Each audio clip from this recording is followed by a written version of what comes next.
2 cups, 1 half pag glutinous rice flour. Half cup na giniling na bigas natin para pag may mga buo-buo, hindi makasama. Ayan, may mga buo-buo siya. Cup na water, yung galing sa gripo. Then, gagamit ako ng white sugar or half cup sugar. Then, gagamit na ako ng kamay. Malinis yung aking kamay dahil gagawa tayo ng kakanin. Ganun talaga ang paggawa ng kakanin, guys. Kinakamay. Hanggang sa mahalo natin yung sugar at mahalo na siya sa tubig. Lang natin dito sa powder. Dahan-dahan lang natin haluin. Kakamayin talaga natin, guys, para masasalat natin yung ating ginagawa. Buchi na to.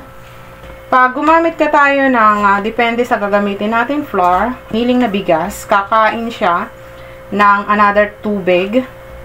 Which is itong nangyari sa akin. Ang gamit ko kasi ay giniling na bigas. Kaya, kailangan natin magdagdag ng tubig. Mag-add lang tayo ng another tubig. Tatansyahin lang natin. Kasi kailangan natin is parang firm siya as a dough. Yung hindi siya malabnaw at hindi rin siya matigas. So, pag ganito na, nag-form na siya as a dough, atin ngayon, bibilugin siya. Kung paninda natin to, guys, gagawa tayo ng bilog at ititimbang natin. Ko siya ng takalan para maging uniform yung kanyang sukat or yung kanyang laki. Pagkatapos natin susukatin ko lang, kailangan pantay siya dito, saka kailangan malinis ang ating kamay. Ganyan. Gagamit ako siya ng 1/8 na cup para isang sukat, isang size. Then pagsasama-samahin lang natin sa isang tabi. Gaganyanin lang muna natin yan. Tapos natin sukatin. Atin ngayon bibilugin siya. Ayusin lang natin yung pagbilog. Gaganyanin lang natin. Habang natin papantayin lahat ng pagbilog, magre-rest yung dough niya. Magiging malambot yung ating gagawing buchi. Ganitohin lang natin lahat hanggang sa ma-form sa bilog lahat. Ganito lang. Ginagawa ko lahat. Ayan, madami din ako nagagawa. So, ang gagawin natin, gagamit tayo ng sesame seed. Kailangan ay atin ngayon ipapagulong.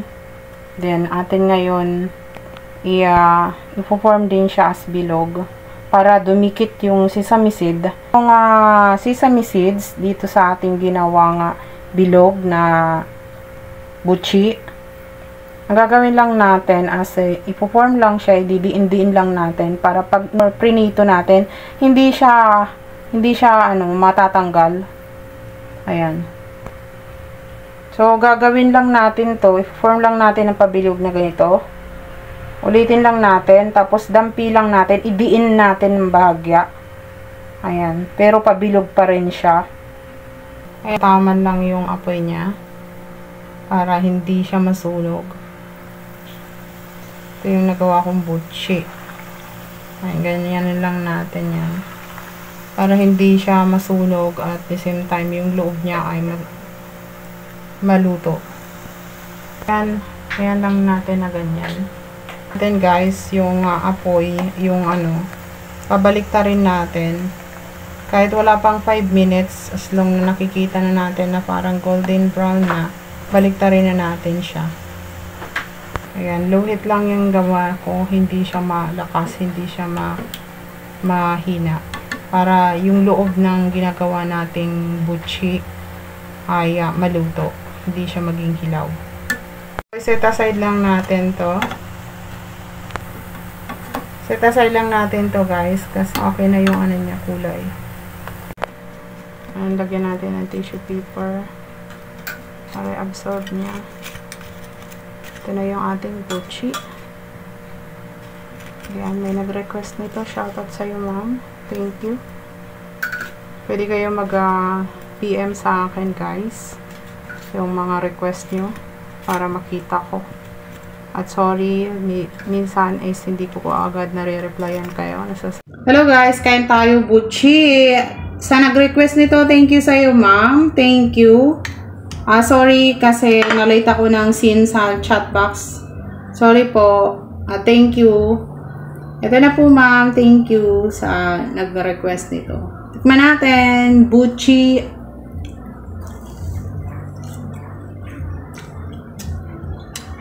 Wow. Ang sarap niya. Tama lang yung kanyang tamis. At yung kanyang texture. Hindi siya makunat. Yummy. Ang sarap.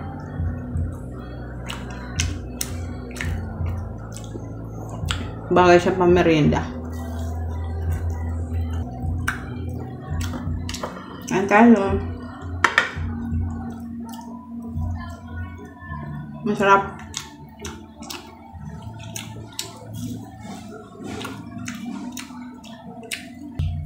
Buchi in the house.